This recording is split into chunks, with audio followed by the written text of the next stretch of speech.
Sausio 24-26 dienomis Vilniuje vykusi antroji tarptautinė turizmo laisvalaikio ir sporto paroda Adventur 2014 pakvietė keliauti su šeima, atrasti pasaulį, pažinti Lietuvą ir aktyviai poilsiauti. Kviečiame ir jūs pakeliauti. Šį kartą po parodą jos atidarymo dieną, sausio 24-ąją. Kuo dažniau keliaukite su šeima, būkite visi drauge, mėgaukitės vienas kito gerą nuotaiką, šiltomis emocijomis, galimybėmis pažinti gamtą, žmonių gyvenimo būdą, mūsų šalies istoriją. Džiaukitės akimirkomis, kada visa šeima esate kartu, nuoširdžiai saugokite potyrius, kuriuos dovanoja buvimas drauge. Įsimintinų kelionių po pasaulį, Lietuvą ir nepamirštamą Zarasų kraštą.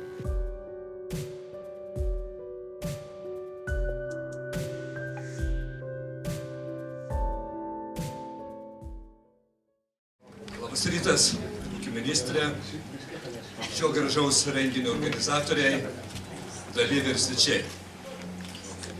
Pirmiausia, norėčiau visus pasveikinti atvykusius į šią parodą. Ši paroda tai yra antroji paroda, kuri yra organizuojama mūsų valstybėje. Ir įeidamas į Litexpo rūmus, noriu pasakyti, kad mintis dar vyravo iš Lietuvos pirmininkavimo ES tarybai laikotarpį. Ir tikrai čia vyrė gyvenimas labai intensyvus. Ir reikia pripažinti, kad Lietuvos pirmininkavimo kelias buvo labai sėkmingas. Ir šiandien džiaugiuosi, kad jau ir sausio mėnesį yra suorganizuota tokia didelė tarptautinė paroda. Ir kaip matom, gyvenimas Lietuvoje vyksta aktyvus ir toliau. Ir tikrai džiaugiuosi, kad šiandien į šią parodą atvyko daug šalių iš užsienio. Kiek mane informavo, tai 18 turim svečių iš kitų šalių. Taip pat yra atvykę 80 naujų tarptautinių kelionių organizatorių. Tai visą tai mus irgi džiugina ir nuteikia, kad Lietuva ir toliau turizmo srityje atliks tą darbą, kurį irgi nuveikė per pastarąjį laikotarpį. Kiek žinau, turizmas Lietuvoje praeitais metais išaugo sparčiausiai augo sparčiausiai tarp visų Europos šalių. Tai aš manau, kad ir šita paroda dar kartą parodo, kad Lietuva eina teisingų kelių, kalbant apie turizmo plėtrą ir vystymus. Tai aš manau, kad visi čia, kurie dalyvauja šioje parodoje, tikrai įgys tam tikrus naujus kontaktus, giliau susipažins su mūsų valstybė Lietuva, artimiau susipažins su Lietuvos gyventojais ir tikiuosi, kad atsiras naujų kontaktų, kontraktų ir naujo bendradarbiavimo, dar stipresnio proveržio tiek mūsų šalyje, tiek už mūsų šalies ribų. Baigdamas norėčiau palinkėti visiems šiandien geros nuotaikos, gražaus bendradarbiavimo, gražių tarptautinių kelionių, gero poilsio, o gerai pailsėjus ir gerų darbų. Kas yra kelionės? Jas galima pažiūrėti labai įvairiai. Tai vienas iš laisvalaikio praleidimo būdų. Noras pažinti, nauji potyriai, nauji įspūdžiai, naujos pramogos. Bet kuriuo atveju tai vienas iš seniausių patirties ir žinių kaupimo būdų. Kelionių aprašai jau surandami pasakose, mituose, legendose. Tai vienas iš būdų prekybai, valstybėms bendrauti, keistis informaciją tarp šalių. Todėl šiandien tokias keliones mes vadiname darbo vizitais arba verslo kelionėmis.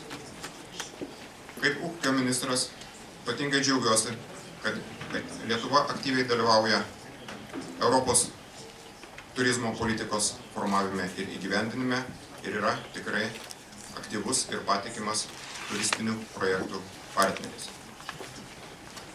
Turizmas yra ypatingai svarbi Lietuvos ekonomikos šalis.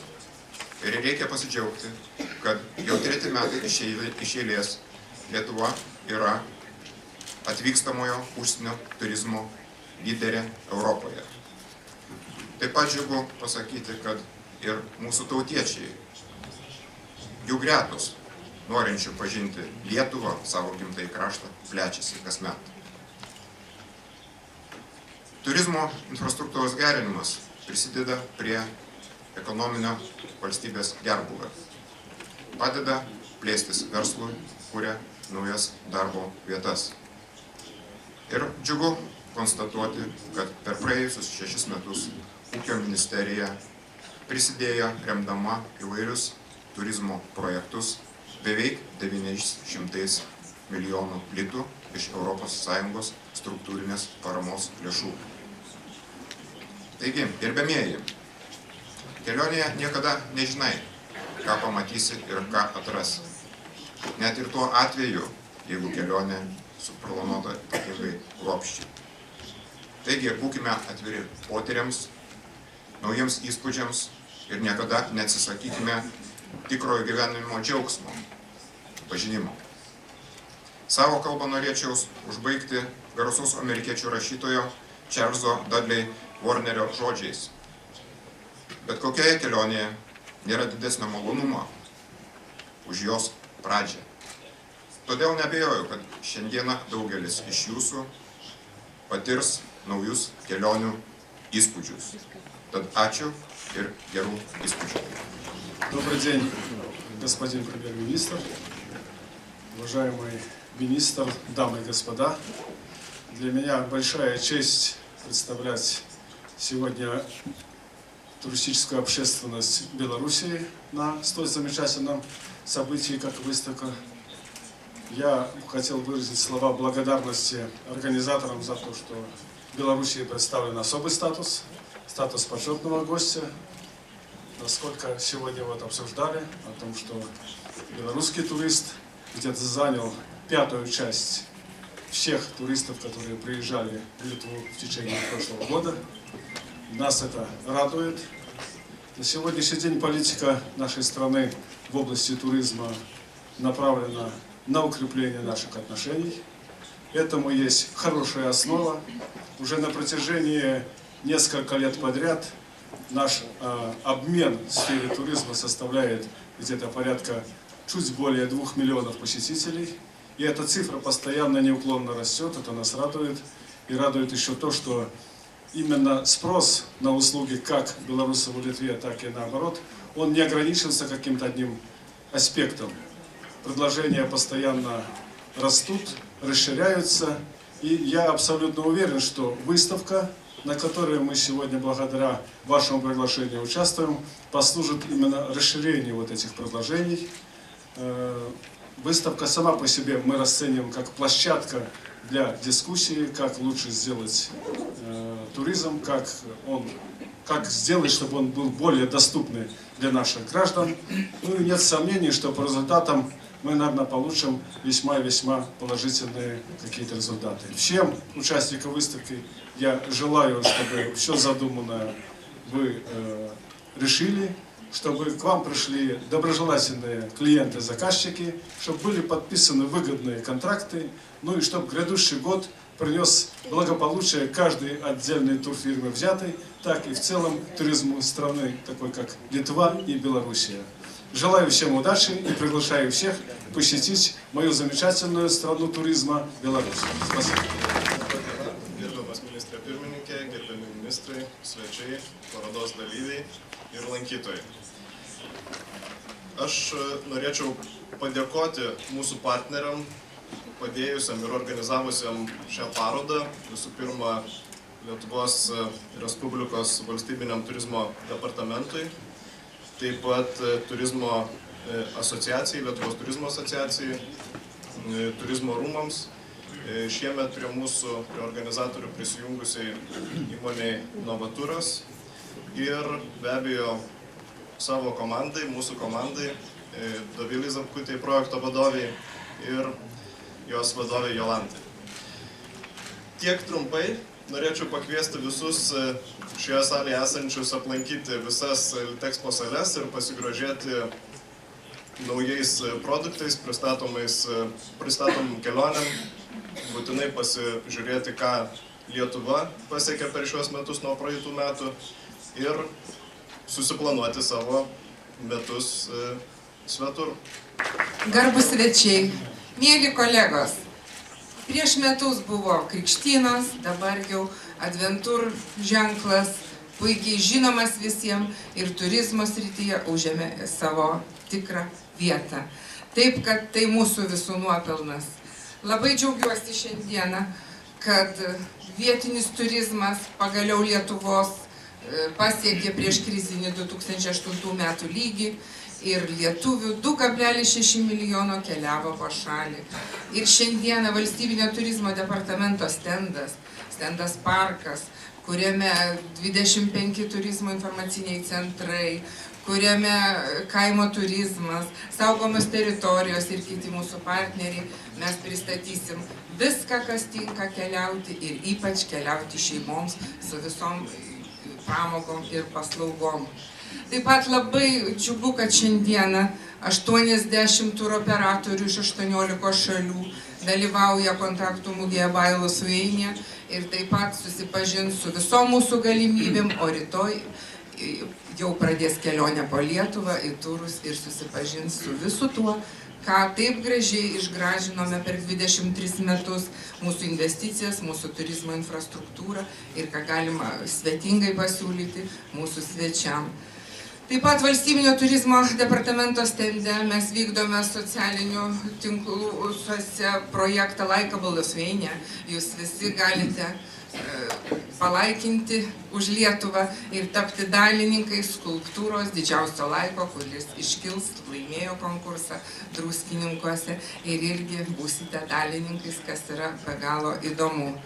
Taip, kad visi dideli darbai prasideda nuo mažų darbų, o aš siūlau, kad visos kelionės prasidėtų nuo Adventur. Sveiki atvykę į Adventur. Gerbiami Lietuvos žmonės, jeigu nesuprantate, kur čia mes randamės, tai šiandien mes randamės Vilniuj parodų rūmuose, kur vyksta Adventūro šventė.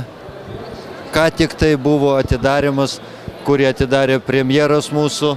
Viskas vyko šauniai, nuotaikos visų puikios. Dabar lankome visus stendus, visus dalyvius. Jeigu galit pastebėti, čia yra Aukštaitijos stendas, lankytojų netrūksta, nors dar tik rytas, dar tik tai pati pradžia, kadangi, kaip žinote, visos Adventūros vyks 3 dienas. Turim ką papasakoti apie savo kraštą, turim ką parodyti. Stende renginių daug, visokių leidinių. Galite paskanauti net ir šlininkos duonos čia yra. Taip, kad tikėsimės, kad visas 3 dienas čia bus krūva lankytojų ir lankytojų netrūks. Bet nepamirškite, kad ir sekančią savaitę, pabaigoje savaitės, vasario 1, pasibaigus visai šitai šventei, Zarasuose sartai laukia, sartai, žirgų lenktynės. Nepatingėkite, tai didžiausia žiemos šventė aplamai Lietuvoje. Ne tik kad Zarasų krašte. Taip, kad laukiame visų su šeimom, su vaikais, su tėvais, su giminaičiais. Visi apsilankykite. Laukia šilti laužai, skanūs kepsniai, skanus alus, karštas vynas ir, aišku, eiklieji žirgai. Dar kartą kviečiame. Labadiena visiems. Norėčiau pristatyti pagrindinės naujienas Zarasų krašte šiais metais. Viena iš tokių naujienų. Norėčiau parodyti leidinuką, kurį išleido Turizmo informacijos centras. Tai yra atvirlaiškis, kuriame pristatoma mūsų nauja šventė, naujas didelis festivalis, kuris bus organizuojamas Vasaknų dvare. Prie Vasaknų dvaro parko vyks didelis Vasaknų alaus festivalis, edukacinis, skirtingo pobūdžio festivalis. Tai va, galima atvykti čia. Kita mūsų naujiena yra, kad bus organizuojamas, ypatingai kreipiamas dėmesys šeimoms ir vaikams, tai yra edukacinės programos ir teminiai kaimai. Teminiai kaimai tikrai jau nėra naujovė mūsų krašte, tačiau šiais metais jie laukia šiek tiek skirtingi, labiau pasitobulinę, pasiruošę dirbti su mažais vaikais, organizuoti edukacinės programas. dar viena iš naujienų, kad laimėtas projektas Žvejybos rojus, kurio dėka mes galėsim įžuvinti begalę mūsų vandens telkinių įvairia žuvimi, kaip šamai, lydekos. Ir tikiuosi, kad mes tai galėsime pritaikyti kaip turizmo plėtros galimybę ir kaip sezoniškumo mažinimo sprendimas kaimo turizmo sodyboms. Taip pat paskutinė naujiena, tai mūsų miesto naujiena. Investicijų ir plėtros skyrius rengia projektą, kurio metu buvo parengtas, reiškia, ir atnaujintas mūsų tramplinas vadinamas, kur jaunimas gali išbandyti save.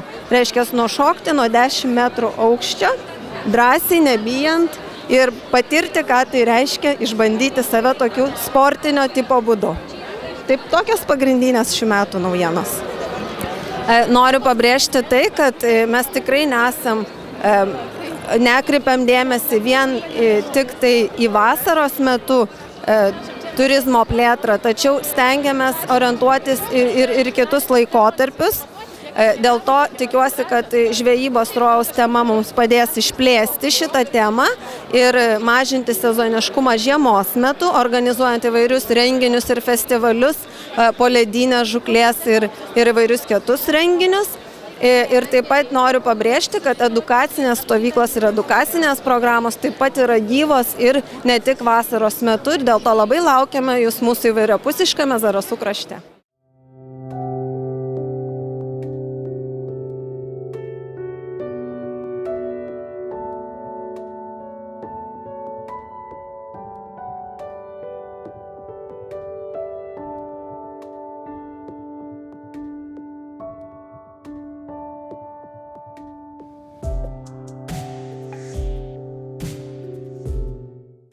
Vasaknų dvaro festivalis vyks šiais metais nuo birželio 13 iki birželio 15 dienos. Tai bus Šventas Antanas, tai bus penktadienis 13, pilnatis.